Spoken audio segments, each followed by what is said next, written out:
Le monde entier aurait dû suivre ces images en direct il y a de cela 9 mois. Ou la mésaventure de deux astronautes de la NASA, Sonny Williams et Butch Wilmore, contraints de rester dans la Station spatiale internationale bien plus longtemps que prévu. Ils avaient fait leur pactage pour seulement 8 jours, mais tout est bien qui finit bien, amérissage en douceur ou presque, après 17 heures de vol, et même les dauphins en comité d'accueil. Les astronautes vont passer un peu de temps sur le navire pour des examens, s'assurer qu'ils sont en bonne santé et qu'ils sont prêts. Ensuite, ils finiront par rentrer à Houston.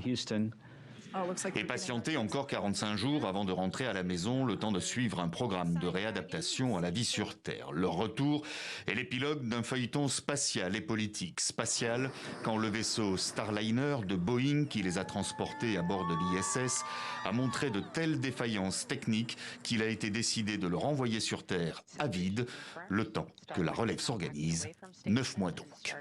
Nous avons dû prendre des décisions en fonction d'un calendrier. Nous en sommes arrivés au point où nous avons dû décider si le Starliner revenait avec nous ou sans nous. Et ça sera donc sans, un véritable camouflet pour Boeing qui comptait prouver au monde entier que sa toute nouvelle capsule était totalement sûre. L'histoire devient politique quand la NASA se tourne vers SpaceX d'Elon Musk, le multimilliardaire déclarant récemment encore que les deux astronautes avaient été abandonnés à leur triste sort pour raisons politiques et qu'il aurait fait beaucoup mieux dès le départ. Bien loin de ces polémiques au ras des pâquerettes, en attendant dans l'ISS, les deux astronautes ont mis leur temps à profit pour se livrer à de nombreuses expériences et même battre un record pour Sonny Williams. Sonny a effectué 2 sorties extravéhiculaires et depuis elle détient le record du temps passé hors de la station par une femme.